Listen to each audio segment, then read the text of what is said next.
Bem-vindos de novo aos vídeos sobre JavaScript e desta feita para continuarmos a falar aqui sobre estruturas que nos permitem controlar o fluxo do código. Neste caso vamos falar sobre uma outra estrutura semelhante em termos de funcionalidades ao if, mas neste caso que se designa por switch. Ora, verificamos, por exemplo, que se nós quiséssemos aqui colocar duas condições para analisar o valor da variável, vamos alterar aqui o nome, variável nome, ou variável número igual a 120, ok.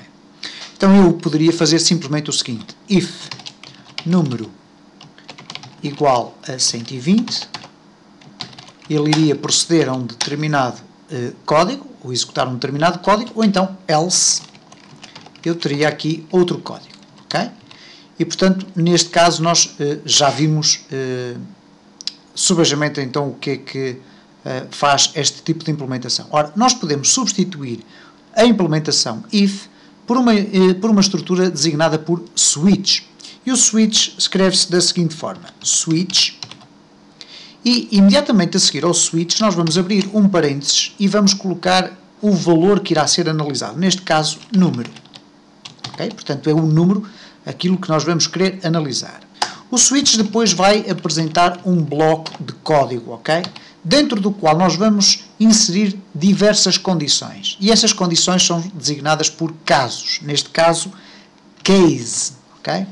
E o que o caso me permite definir é case e depois o valor do que eu quero analisar. Isto é, case número seja igual a 120, isto é, caso o número seja igual a 120, dois pontos. E agora, aqui em baixo, eu vou poder definir quais são as execuções ou o conjunto de instruções que o JavaScript vai processar. Neste caso, document.write, o número é igual a 120, ok? Imediatamente a seguir a cada bloco de instruções case, eu sou obrigado a utilizar uma outra expressão que é a expressão break. Já vamos ver porquê. Vou aqui, no entanto, adicionar mais um case.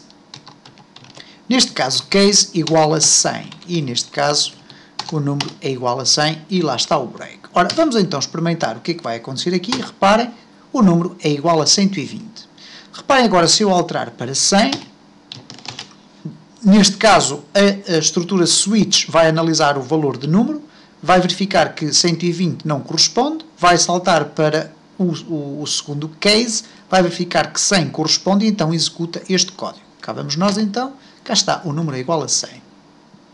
Se, por exemplo, definirmos igual a 10, o que vai acontecer é que, na prática, nada irá acontecer e, portanto, temos aqui uma instrução ou uma construção, neste caso o switch, que tem um comportamento muito semelhante à instrução if. Por que motivos é que nós usamos o break? Bom, nós podemos adicionar aqui várias implementações. Eu vou colocar aqui uma série de X, ok? E neste caso, estas implementações serão todas, ou estas declarações serão todas executadas caso o número seja igual a 20, ok? O break significa que, a partir deste ponto, mais nenhum caso será analisado e, portanto, automaticamente o código irá saltar para a última linha do bloco switch e irá avançar com as restantes instruções. Então, é para isso que o break existe aqui, neste caso, na estrutura switch. Portanto, vamos aqui executar e reparem, cá está, o número é 120 e depois todos os X que eu coloquei aqui. Ora, posto isto, vamos ainda ver aqui uma outra situação que é possível utilizar com, neste caso, o switch. Nós podemos definir aqui o conjunto de cases que nós quisermos. Isto é, não há um limite propriamente dito para definir cases, ok? Então, neste caso, eu posso, pura e simplesmente, ir adicionando cases, desde que eu coloque valores aqui diferentes, está tudo bem, e neste caso nós iríamos ter aqui vários cases a funcionar, ok? E facilmente perceberão o que é que resultará desta implementação. No entanto, vamos verificar a utilização de uma outra instrução que é colocada sempre no final de todos os cases, que é a instrução default. Ora, default não vai analisar nenhum valor de número, mas sim será aquilo que representa, por exemplo, o else na estrutura if. Isto é, caso nenhuma destas condições seja verdadeira, automaticamente será utilizado o default. E neste caso o bloco default terá então document.write o valor não corresponde a qualquer case.